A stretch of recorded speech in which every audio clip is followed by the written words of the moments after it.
Bollywood cafe आज explain कर रहा है एक साइकोलॉजिकल ड्रामा मूवी। इस मूवी में एक मिडिल एज आदमी को उससे आधी उम्र की लड़की से प्यार हो जाता है और इस फॉरबिडन लव के डिजास्टरस कॉन्सिक्वेंसेस क्या होते हैं देखेंगे हम इस मूवी में। साउथ अफ्रीका के कोस्टल रीजन के एक रिमोट विलेज के बीच के किनारे पर एक आदमी टहल रहा होता है। तभी वो देखता है कि 3 लोग वहाँ पे नहा रहे होते हैं। उसमें से एक लड़की पर उसकी नजर जाती है। वो लड़की नहाते हुए इस आदमी को देख लेती है। थोड़ी देर इस आदमी को ये लड़की अजीब सी निगाहों से देखती है और फिर अचानक ही वो पानी के अंदर डुबकी लगा देती है और ये आदमी यहाँ से चला जाता है। अगले दिन सुबह ये आदमी जब अपने घर के बाहर टहल रहा था तो वो किसी लड़की के रोने की आवाज सुनता है। वो आवाज सुन के इस घर के पास में आता है तो वो देखता है कि बोट के अंदर कंबल ओढ़े एक लड़की रो रही होती है। वो उसको आवाज लगाता है तो एक लड़की बाहर निकलती है। वो देखता है कि वही लड़की है जिसको बीच पे कल उसने देखा था। ये आदमी जिसका नाम जॉन होता है पूछता है कि तुम्हारी आंख लाल कैसे है, तुम्हें किसने हिट किया है। ये लड़की जिसका नाम जैकी होता है कहती है कि ये तुम्हारे काम की बात नहीं है, तुम यहाँ से चले जाओ। लेकिन जॉन कहता है कि शायद आइस लाकर मैं तुम्हारे आंखों पर सेक कर सकूं। तो वो लड़की चिढ़ जाती है और कहती है कि तुम्हें समझ नहीं आता क्या, तुम्हें कह रही हूँ कि तुम चले जाओ यहाँ से और तुम मेरे पीछे ही पड़ गए हो। तो जॉन कहता है कि मैं तो सिर्फ तुम्हारी हेल्प करने की ट्राई कर रहा था, तुम शांत हो जाओ। जैकी यहाँ पर अकेली बहुत ज्यादा रो रही थी और ऐसा लग रहा था कि अब वो किसी पर भी विश्वास नहीं करना चाहती है। जैकी पूछती हैं कि तुम्हारे सर पर ये चोट का निशान कैसे हैं, तुम्हें टाके लगे हुए हैं, तुम्हारा एक्सीडेंट हुआ था क्या। तो जॉन कहता है कि ये तुम्हारे मतलब की चीज नहीं है, तुम कल जिनके साथ नहा रही थी वो तुम्हारे क्या लगते हैं। तो जैकी कहती है कि ये तुम्हारे काम की चीज नहीं है। तो जॉन पूछता है कि तुम्हें मारा किसने है। तो जैकी पूछती है कि हो सकता है कि तुम्ही ने मारा हो, मैं तुम्हें कब से कह रही हूँ कि तुम चले जाओ, अगर तुम अब यहाँ से नहीं गए तो अब मैं तुम्हारे ऊपर ये इल्जाम लगा दूंगी कि तुम्ही ने मुझे पंच किया था और तुम्हारी वजह से ही मैं रो रही हूँ, चुपचाप आप यहाँ से निकल जाओ। जॉन कहता है कि मैं तो तुम्हारी हेल्प करना चाहता था, कुछ आइस लाके तुम्हारी आंखों पे सेक कर देता, तुम्हारी आंखें ठीक हो जाती। हो सकता है तुम्हें पैसों की जरूरत हो, मैं तुम्हें कुछ पैसे दे सकता हूँ। तो जैकी उसको कहती है कि अगर देना ही है तो मुझे पास की दुकान से वाइन की बोतल लाके दे दो और $500 भी मुझे दे देना, मैं यहीं पे रहूंगी, नहीं तो मैं शोर मचाऊंगी कि तुमने मुझे पंच किया और तुमने मुझे अब्यूज किया। चुपचाप जो मैं कहती हूँ वो तुम कर दो। डर के मारे जॉन वहाँ से वाइन शॉप में जाता है और वाइन बाई करता है और वापस जब वो जैकी के पास आता है तो जैकी उसको वहाँ पे नहीं मिलती है। वो जब अपने घर पे जाता है तो वो देखता है कि उसके घर के बाहर जैकी की कैप लटकी हुई है। वो आसपास देखता है लेकिन जैकी उसको वहाँ पे नहीं मिलती है। अगले दिन सुबह जॉन एक लड़की का स्विम सूट देख के अपनी टीनेज डॉटर को याद करने लगा है जो अब इस दुनिया में नहीं है और वो इस लड़की को अपनी डॉटर के रूप में इमेजिन करके बहुत खुश हो रहा होता है। वो शाम को इसी बीच पे बैठा बैठा अपनी फैमिली को याद कर रहा होता है। तभी वो देखता है कि वो लड़की जैकी अपने फादर और अपने ब्रदर के साथ कहीं जा रही होती है। तो जॉन उसको पूछता है कि तुम्हारी आंख की चोट ठीक हुई या नहीं, तुम ठीक तो हो ना। लेकिन जैकी जैसे बहुत डरी हुई थी। जैकी इस बात का कोई जवाब नहीं देती है। जॉन कहता है कि तुम्हारी कैप मेरे घर में ही पड़ी है, तुम्हें चाहिए तो ले जाना। जैकी को अनजान आदमी से बात करते हुए जैकी के फादर जैकी को पूछते हैं कि ये कौन है और तुम इसको कैसे जानती हो। लेकिन जैकी ऐसा लग रहा था कि अपने फादर से बहुत डरती है और वो उनको कोई जवाब नहीं देना चाहती। उसी रात को जैकी के फादर जॉन के घर पे आते हैं और उसको अपने घर पे डिनर के लिए इनवाइट करते हैं क्योंकि उनको जैकी ने बता दिया था कि जॉन ने उसकी हेल्प करने की कोशिश की थी। इसलिए जैकी के फादर ने जॉन को यहाँ पर डिनर के लिए इनवाइट किया था। जैकी के फादर जैकी को कहते हैं कि अपने ब्रदर को बुला के लाओ। जैकी अपने ब्रदर को डिनर के लिए बुलाती हैं और ये सब मिलके यहाँ पे डिनर करते हैं। जैकी के फादर बहुत ज्यादा ऑर्थोडॉक्स होते हैं। वो डेस्टिनी और भगवान में बहुत ज्यादा विश्वास करते हैं, इसलिए हर चीज को वो भगवान के भरोसे ही छोड़ देते हैं। डिनर टेबल पर जैकी का भाई अपने खाने से मस्ती कर रहा होता है तो उसके डिसिप्लिन्ड और ऑर्थोडॉक्स फादर को ये सब पसंद नहीं आता है तो वो उसके भाई पे चिल्लाते हैं। जैकी अपने फादर के गुस्से को देख के बोलती है कि तुम हमेशा हमारे ऊपर चिल्लाते क्यों रहते हो, हमेशा अपने बच्चों को डोमिनेट क्यों करते रहते हो। और वो जॉन को कहती है कि चलो मेरे साथ यहाँ से चलते हैं। वो कहती है कि चलो यहाँ से चलो, मुझे तुम्हारे घर से मेरी कैप लेनी है, उठो और चलो मेरे साथ जल्दी से। जॉन को कुछ समझ में नहीं आता कि वो क्या करे, लेकिन वो अब जैकी के साथ यहाँ से बाहर निकल जाता है। ये साउथ अफ्रीका की एक रिमोट जगह है जहाँ पर चारों तरफ जंगल है और बहुत ही कम पॉपुलेशन यहाँ पे रहती है। जैकी जॉन से सिगरेट मांगती है। जॉन कहता है कि क्या तुम्हारे डैड को ये बात पता है कि तुम स्मोक करती हो? तो वो कहती है कि भाड़ में जाए मेरे डैड, चुपचाप मुझे सिगरेट दो। ऐसा लग रहा था कि जैकी अपने फादर से बहुत ज्यादा परेशान थी, लेकिन जॉन कहता है कि तुम्हारे डैड काफी परेशान थे, तुम ऐसा क्यों करती हो? तो जैकी कहती है कि तुम जानते ही क्या हो, तुम हमारी फैमिली के बारे में कुछ नहीं जानते हो। तो जॉन कहता है कि तुम चाहो तो मुझसे शेयर कर सकती हो कि ऐसा तुम्हारे साथ क्या हुआ जिसकी वजह से तुम इतनी ज्यादा एग्रेसिव हो गई हो। जैकी अब थोड़ी सी शांत होती है और वो चाहती है कि वो अपना दुख किसी के साथ शेयर करे, तो उसको जॉन सही बंदा लगता है, तो वो उसके साथ उसका पेन शेयर करने के लिए तैयार हो जाती है। वो कहती है कि कुछ महीनों पहले हमारे घर में चोर घुस आए थे और चोरों ने चोरी करने के साथ साथ मेरे साथ जबरदस्ती करना भी शुरू कर दिया। जब वो मेरे साथ जबरदस्ती कर रहे थे तो मेरी मॉम ने रजिस्ट किया और मेरे मॉम के रजिस्ट करने की वजह से उन चोरों ने मेरी मॉम को गोली मार दी। तब से ही हमारी फैमिली काफी परेशान है। और जैकी ये सब सुनाते सुनाते बहुत ज्यादा इमोशनल हो जाती है। जैकी जॉन के सर पे चोट देखती हैं, तो वो पूछती हैं कि तुम्हारे सर पे ये चोट कैसे लगी, क्या हुआ था तुम्हारे साथ? तो जॉन उसको बताता है कि एक बार वो अपनी वाइफ और अपनी डॉटर के साथ ड्राइविंग के लिए जा रहा था, तो उसकी आंख लग गई। उसको ड्राइविंग करते करते नींद आ गई, जिसकी वजह से उसकी कार खाई में जा गिरी और उसकी वाइफ और उसकी डॉटर की इंस्टेंटली डेथ हो गई और वो काफी चोटों के बावजूद भी बच गया। वो कहता है कि वो अपने आप को कभी माफ नहीं कर पाएगा कि उसकी वजह से उसकी डॉटर और उसकी वाइफ की डेथ हो गई। जैकी जॉन की कहानी सुन के बहुत इमोशनल हो जाती है और जॉन के साथ इसकी बॉन्डिंग थोड़ी बढ़ जाती है। ये दोनों जॉन के घर पे आते हैं क्योंकि जैकी को यहाँ से जैकी की कैप लेनी थी। जॉन जैकी की कैप ढूंढने लग जाता है। जैकी अंदर वाले रूम में चली जाती है। बाहर जॉन को जैकी की कैप मिल जाती है, तो वो जैकी को कैप देने के लिए अंदर जाता है, तो देखता है कि जैकी वहाँ पे लेटी हुई है और वो ऐसा लग रहा था कि जॉन की तरफ काफी अट्रैक्ट हो गई है। तो जॉन कहता है कि ये लो तुम्हारी कैप मिल गई है। तो जैकी जॉन को पूछती है कि क्या तुम्हारी कोई गर्लफ्रेंड है? तो जॉन कहता है कि नहीं। तो जैकी कहती है कि अगर तुम्हारी कोई गर्लफ्रेंड नहीं है तो क्या मैं तुम्हारे साथ यहाँ पर आकर रह सकती हूँ? तो जॉन कहता है कि नहीं, बिल्कुल नहीं। जैकी इस आंसर से काफी डिसअपॉइंट हो जाती है, लेकिन जॉन रूम से बाहर चला जाता है। लेकिन वो जैसे ही पीछे मुड़ता है तो वो देखता है कि जैकी अपने सारे कपड़े उतार कर उसके सामने खड़ी हो गई है, क्योंकि जैकी अब उससे काफी ज्यादा अट्रैक्ट हो चुकी थी। लेकिन जॉन को जैकी को इस हालत में देख के बहुत बड़ा शॉक लगा और वो जैकी को एक कंबल देता है। जैकी इस बात से काफी डिसअपॉइंट हो जाती है। जैकी कहती है कि तुम मुझे हाथ इसलिए नहीं लगाना चाहते हो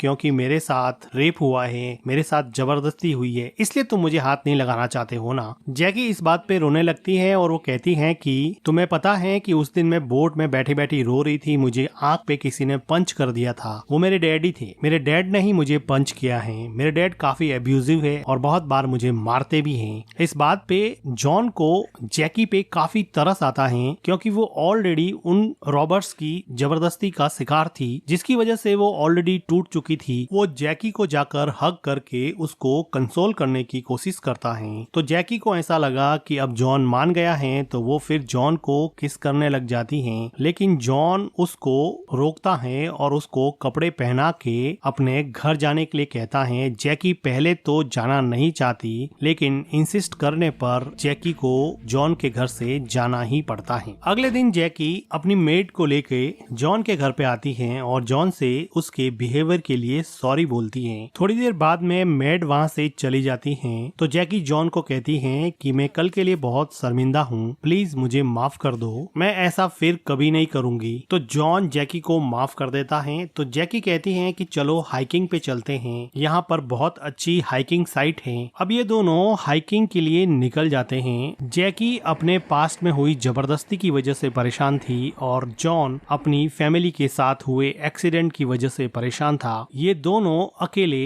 मन ही मन बहुत दुखी थे। इनका दुख दर्द बांटने के लिए इनके पास कोई भी नहीं था। तो इस सुनसान से जंगल में इन दोनों को एक दूसरे का सहारा मिल गया। तभी वहाँ इसी रोड पर एक इस गांव का पुलिस वाला आता है और वो जैकी को पूछता है कि ये आदमी तुम्हारे साथ कैसे हैं, क्या तुम इसको जानती हो? तो जैकी कहती है कि हाँ मैं जानती हूँ, ये मेरे डैड का फ्रेंड है। तो वो पुलिस वाला थोड़ा कंफर्टेबल हो जाता है और कहता है कि ध्यान रखना। जॉन और जैकी दोनों हाइकिंग साइट पे जाते हैं। जॉन की एज जैकी की एज से डबल से भी ज्यादा थी, जो उसके हाइकिंग एक्सपीरियंस में क्लियरली विजिबल थी, लेकिन जॉन की फैमिली के एक्सीडेंट के बाद में उसको पहली बार जैकी में कुछ आशा की किरण दिखी। वो उसके साथ टाइम स्पेंड करने को एंजॉय करने लगा और उसको ऐसा लगा कि कई महीनों बाद में उसको कोई ऐसा मिला है जो उसके दिल की गहराई के दर्द को समझता है और उसके साथ वो ओपनली अपना दुख दर्द शेयर कर सकता है। ठीक ऐसा ही जैकी के लिए था। उसके साथ हुई जबरदस्ती और उसके एब्यूजिव फैमिली एनवायरनमेंट की वजह से वो अपना दुख दर्द किसी के साथ शेयर नहीं कर पाती थी, तो वो भी अपनी सारी बातें अब जॉन के साथ शेयर करने लगी और इन दोनों का प्यार अब धीरे धीरे परवान चढ़ने लगा। हाइकिंग साइट पे पिग हेड पे बैठे बैठे जैकी जॉन को बताती है कि जिस दिन मेरे साथ जबरदस्ती हुई उसके अगले दिन मेरे डैड ने मुझसे ये कहा कि अगर तुमने स्कर्ट नहीं पहना होता तो शायद वो रॉबर्ट्स चोरी करके चले जाते, तुम्हारे साथ जबरदस्ती नहीं करते और ना ही वो तुम्हारी मॉम पर गोली चलाते। जैकी कहती है कि मेरे फादर बहुत ही कंजर्वेटिव और ऑर्थोडॉक्स टाइप के हैं, वो वेस्टर्न कल्चर को बिल्कुल भी सपोर्ट नहीं करते हैं, जबकि मैं एक ओपन माइंडेड और प्रोग्रेसिव माइंड की लड़की हूँ जो जिंदगी में आगे बढ़ना चाहती है। मैं भी शहर जाके कुछ करना चाहती हूँ, क्या तुम मुझे अपने साथ शहर ले चलोगे क्या? और जैकी काफी इमोशनल हो जाती हैं, तो जॉन उसको यहाँ पे कंसोल करता है। अब जैकी यहाँ पे जॉन के साथ थोड़ा रोमांस करने लग जाती हैं, तो जॉन कहता है कि हमें यहाँ से चलना चाहिए और ये दोनों मिलके वापस अपने घर की तरफ निकल जाते हैं। साउथ अफ्रीका के इस लस ग्रीन डेंस फॉरेस्ट में ये दोनों जब घर की तरफ जा रहे थे तो जैकी और जॉन दोनों एक दूसरे की तरफ अट्रैक्ट हुए और यहाँ पे वो दोनों इंटीमेट होने लगते हैं। लेकिन इस सुनसान से जंगल में पास में ही जैकी के फादर और उसका ब्रदर बोटिंग कर रहे थे, जिसकी आवाज सुन के जैकी और जॉन यहाँ से अपने राज खुलने के डर से भागने लगते हैं। जॉन घर पे आके अपना सामान पैक करने लगता है। उसको पता था कि आज नहीं तो कल उसका राज खुल ही जाएगा, उसको जल्दी से जल्दी यहाँ से सिटी में चले जाना चाहिए। लेकिन वो देखता है कि उसके घर के बाहर जैकी का फादर आके खड़ा हो गया है। उसको लगा कि राज खुल गया, लेकिन जैकी का फादर कहता है कि आज की रात तुम हमारे साथ डिनर करो, फिर कल सुबह निकल जाना। तो वो खुशी से उसके साथ डिनर करने चला जाता है। अब ये सब लोग डिनर कर रहे होते हैं तो जॉन बताता है कि वो कल यहाँ से जाने वाला है, तो जैकी उसको शेड्यूस करने में लग जाती है और डिनर टेबल के नीचे पैर से जॉन के पैर को टच करती हैं और उसको अपनी तरफ अट्रैक्ट करके यहाँ से नहीं जाने के लिए मजबूर करने लगती हैं। लेकिन जॉन कहता है कि मैं तो कल पोर्ट एलिजाबेथ से डरबन के लिए निकल जाऊंगा।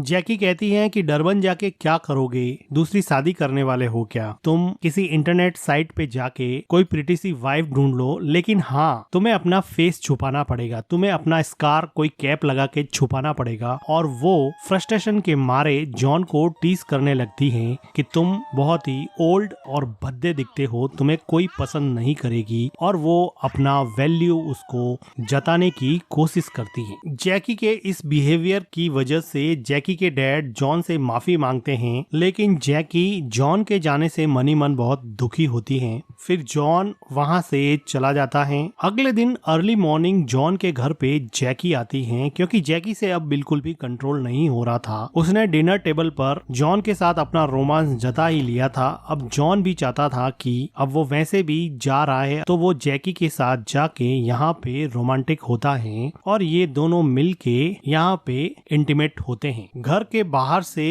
इन दोनों को इंटीमेट होते हुए ऐसा लग रहा था कि कोई देख रहा था, और ये देखने वाला था जैकी के घर की मैड, जो अब जॉन के घर पे आ गई है और जैकी को आवाज लगाती है। जैकी दौड़कर नीचे जाती है तो जॉन भी ऊपर से देखता है कि सच में मैड ही आई होती है। वो मैड जॉन को अजीब नजरों से देख रही थी कि अब जैकी के डैड को जब ये बात पता चलेगी तो जॉन का क्या हाल होगा। जॉन और जैकी इस बात से काफी डर जाते हैं। जॉन फटाफट अपना बैग पैक करता है और यहाँ से डरबन के लिए रवाना होने लगता है, लेकिन तभी वो देखता है कि जैकी का डैड उसके घर पे आया है। जैकी का डैड उसको बताता है कि उसका बेटा साइमन कहीं चला गया है और वो कहता है कि प्लीज उसको ढूंढने में मेरी मदद करो, तुम 1-2 दिन बाद में चले जाना, मेरे बेटे को ढूंढना जरूरी है। जॉन को भी ये बात ठीक लगती है। वो जैकी के भाई को ढूंढने में लग जाता है। काफी देर ढूंढने के बाद में भी जैकी का भाई यहाँ नहीं मिलता है। जैकी यहाँ पर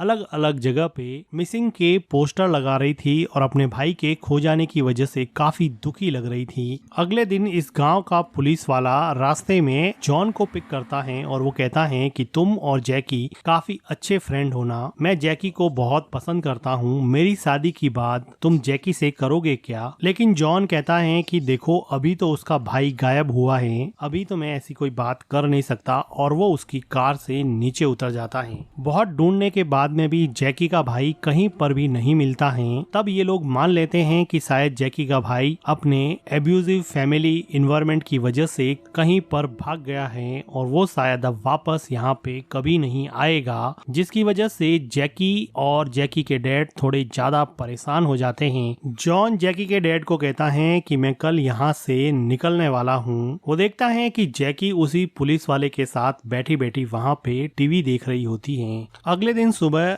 बीच पर जॉन स्विमिंग करने के लिए जाता है तो वो देखता है कि थोड़ी देर बाद में वहाँ पर जैकी भी आ जाती है। जैकी अपने भाई के खो जाने के बाद में काफी दुखी होती है। स्विम करने के बाद में जॉन जैकी को पूछता है कि तुम यहाँ पे क्यों आई हो, तुम्हें क्या चाहिए? तो जैकी कहती है कि मुझे यहाँ पे नहीं रहना है, तुम मुझे अपने साथ डरबन ले चलो, मैं तुम्हारे साथ रहना चाहती हूँ, मुझे अपने फादर के साथ नहीं रहना है। वो रोते हुए कहती है कि प्लीज मुझे अपने साथ ले चलो। जॉन उसको कुछ जवाब देने ही वाला होता है कि वो देखता है कि वो पुलिस वाला वहाँ पे आ गया है और थोड़ी देर बाद में जैकी के डैड भी वहाँ पे आके खड़े हो गए हैं। जैकी के डैड जब इन दोनों को ऐसी हालत में देखते हैं तो उनका गुस्सा 7वें आसमान पे चला जाता है और ये पुलिस वाला तो वैसे भी जैकी से शादी करना चाहता था, तो वो भी अब जॉन के अगेंस्ट हो जाता है। जॉन हिम्मत करके स्विम करता हुआ किनारे पे पहुँचता है और जैकी के डैड को कहता है कि हम सिर्फ स्विम कर रहे थे, तुम जैसा समझ रहे हो वैसा बिल्कुल भी नहीं है। तो जैकी का डैड कहता है कि अगर तुम्हारी बेटी के साथ भी कोई ऐसा करे तो तुम क्या करोगे? तो जॉन कहता है कि ऐसा कुछ नहीं है, मुझे कपड़े लेने दो। इस बात पे पुलिस वाला गन निकाल देता है और जैकी का डैड एक डंडा उठाता है और डंडे से जॉन के मुंह पे अटैक कर देता है, जिसकी वजह से जॉन को काफी चोट लगती है और अब जॉन जंगल के रास्ते अपने घर की तरफ भागने लगता है। भागते भागते वो घर पहुँचता है। वो देखता है कि उसका गेट खुला हुआ है और सामने एक बबून बैठा हुआ है। तभी जैकी के डैड आ जाते हैं और जॉन और जैकी के डैड में काफी फाइट होती है और ये दोनों एक दूसरे को लड़ते लड़ते लहूलुहान कर देते हैं। तभी जैकी के डैड पे बबून अटैक कर देता है और बबून के इस अटैक की वजह से जैकी के डैड को हेड और नेक में सीरियस इंजरीज होती हैं। जॉन को पता था कि ये बबून बहुत वायलेंट हो सकते हैं, इसलिए वो अब बबून को मारना ही बेहतर समझता है। वो एक स्टिक उठाता है और बबून को मार डालता है। तभी वहाँ पे जैकी और वो पुलिस वाला आता है और यहाँ पे ये हालात देख के जैकी बहुत घबरा जाती है। जैकी जॉन की हालत देख के भी सहम जाती है। वो पुलिस वाला जैकी के घायल डैड को बाहर लेके जाता है। जैकी भी घर से बाहर जाती है और जॉन भी उनके पीछे पीछे उनकी हेल्प करने के लिए जाता है। ये दोनों मिल के जैकी के डैड को हॉस्पिटल ले जाने के लिए पुलिस की वैन में बिठाते हैं और पुलिस वाला जॉन के सर पे गन रख के कहता है कि अगर तुम एक दिन भी यहाँ और रुके तो मैं तुम्हें खुद गोली मार दूंगा, चुपचाप कल सुबह यहाँ से निकल जाना। जैकी ये सब देखती ही रहती है। उसको समझ नहीं आ रहा कि वो क्या करे, कि वो किस तरफ जाए। एक तरफ उसके घायल डैड हॉस्पिटल जाने के लिए तैयार हैं, तो दूसरी तरफ उसका लवर जॉन कल सुबह ही डरबन के लिए हमेशा हमेशा के लिए निकल जाएगा।